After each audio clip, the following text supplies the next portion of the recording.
Clasicismo griego. Definición. El clasicismo es la primera corriente de la literatura universal, la cual se desarrolló en Occidente, en Grecia y Roma, durante la Edad Antigua. Tiene las siguientes características.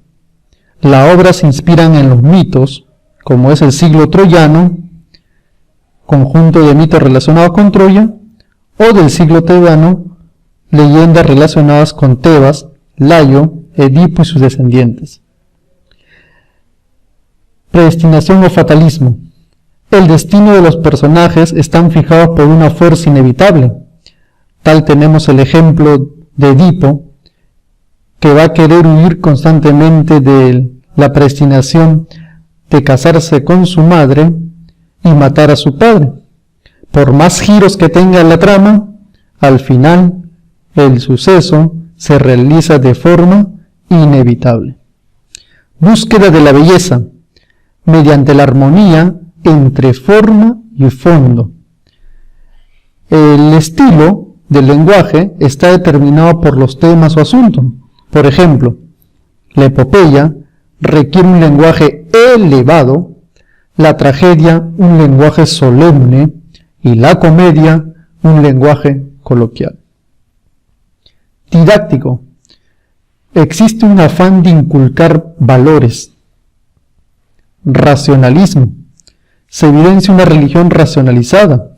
Los dioses están sistematizados y organizados y ocupan un reino específico. Antropomorfismo. Las divinidades poseen características humanas. Físicamente se alimentan también y psicológicas, porque entre ellos riñen, pelean, tienen vicios. Incluso hasta tienen obviamente una especie de sangre llamada icor, características tales de los seres humanos. Representantes. Etapa jónica o arcaica. Dentro de esta etapa tenemos dos géneros muy importantes, el género épico y el género lírico. En la épica tendremos al máximo representante de esta etapa, a Homero, poeta griego al que se le atribuye la autoría de la Ilíada y la Odisea, los dos grandes poemas épicos de la antigua Grecia. La Ilíada, por su parte, trata de la cólera del héroe griego Aquiles, sus causas y consecuencias. Tiene como escenario el último año de la guerra de Troya. En la Odisea, en cambio, presenta la historia de Ulises, que al volver a su patria Ítaca, tras finalizar la guerra de Troya, tendrá en ese viaje muchas peripecias, muchas situaciones peligrosas, e intentarán seres monstruosos retenerlo y estará sometido a la voluntad de los dioses. Es por esto que, en palabras de Hegel, Homero es el elemento en el que vive el mundo griego como el hombre vive en el aire. Admirado, imitado y citado por todos los poetas, filósofos y artistas griegos que le siguieron, es el poeta por antonomasia de la literatura clásica.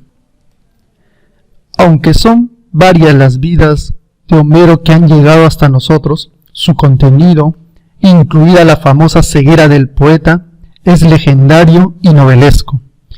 La más antigua, atribuida sin fundamento a Heródoto, data del siglo V a.C. En ella, Homero es representado como el hijo de una huérfana seducida de nombre Creteidas, que le dio a luz en Esmirna, conocido como Melesígenes. Pronto destacó por sus cualidades artísticas, iniciando una vida bohemia. Una enfermedad lo dejó ciego, y desde entonces pasó a llamarse Homero. La muerte, siempre según el pseudo Heródoto, sorprendió a Homero en Ios, en el curso de un viaje a Atenas. Hesiodo fue uno de los más grandes poetas de la antigua Grecia, galardonado repetidas veces por sus pensamientos filosóficos y su manera de llevar la vida. Se reconoce como uno de los primeros filósofos de Grecia y uno de los más importantes para su época. escribiría dos obras muy importantes de gran trascendencia.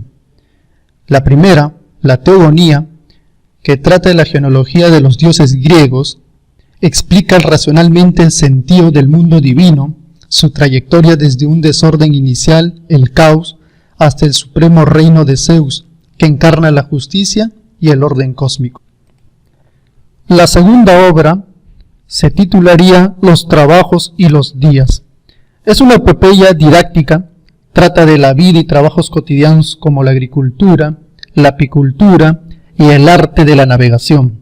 También se habla del mito de las edades de la humanidad, la idea de la justicia, el origen del mal y de la injusticia. Género lírico.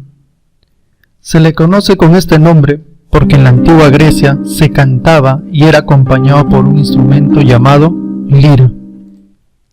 Entre sus representantes en este género tenemos a Safo, que nació en la isla de Lesbos alrededor del año 620 a.C.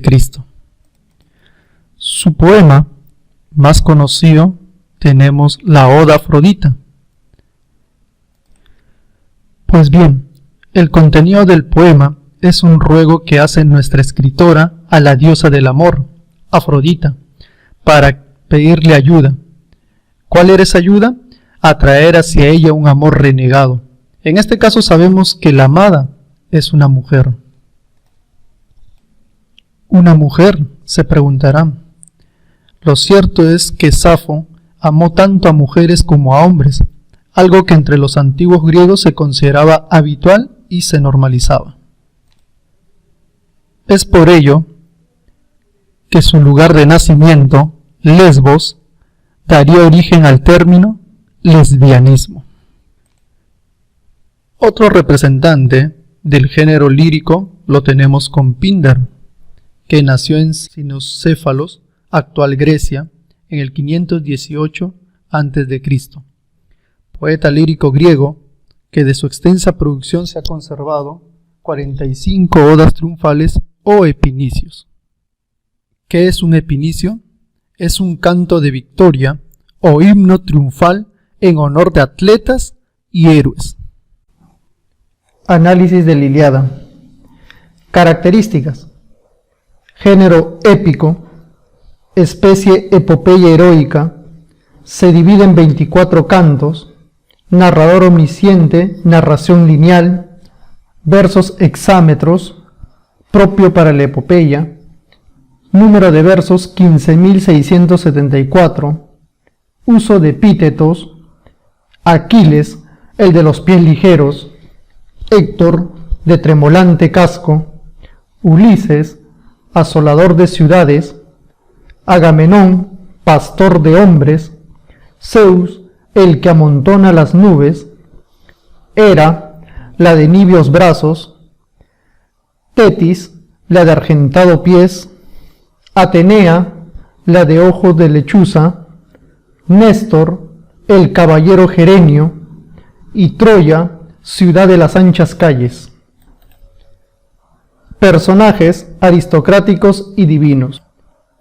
Dioses que apoyan a los aqueos o griegos. Atenea, Hera, Tetis. Dioses que apoyan a los teucros o troyanos. Apolo, Afrodita, Ares. Héroes griegos. Aquiles, Agamenón, Menelao, Ulises, Diomedes, Áyax. Héroes troyanos. Héctor, Príamo, Paris, Eneas, Glauco, Sarpedón. Tema principal: la cólera de Aquiles. Asimismo, la obra plantea que la vida es una lucha constante para que el hombre alcance su mayor dignidad. Nota: la guerra duró 10 años. Homero narra solo los sucesos que acontecen en el 9º año, y de este toma solo 51 días. Por tanto, no se narra el episodio del rapto de Helena, ni del caballo de Troya, tampoco el mito de la manzana de la discordia, origen de la rivalidad entre griegos y troyanos. Argumento. La Ilíada empieza con una invocación a la musa. Canta, oh diosa, la cólera del Pélide Aquiles. El narrador nos habla del padecimiento del ejército griego a causa de una peste enviada por Apolo como castigo, ya que Agamenón, el jefe de los griegos, había injuriado al sacerdote Crises cuando éste quiso rescatar a su hija Criseida del poder del Atrida.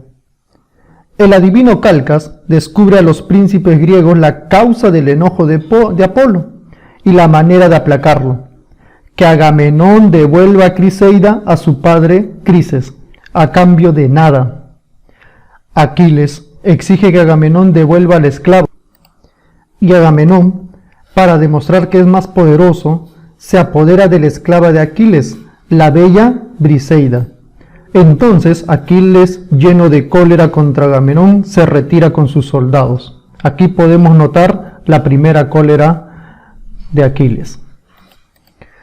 Posteriormente, furiosas batallas se suceden al pie de las fortificaciones de los troyanos, quienes logran hacer retroceder a sus enemigos hasta sus propias embarcaciones, mientras Aquiles permanece inactivo en su campamento. Una embajada, enviada por Agamenón, intenta persuadirle que vuelva a la guerra, pero el héroe no cede.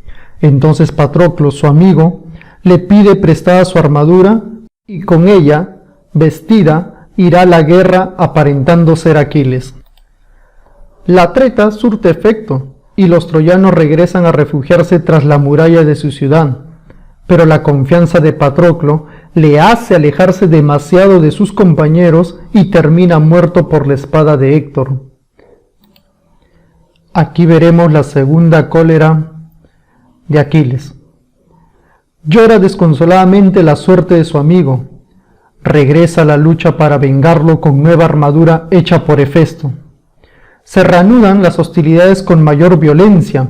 Los dioses bajan a incorporarse a la contienda. Finalmente, los troyanos vuelven a encerrarse dentro de la ciudad.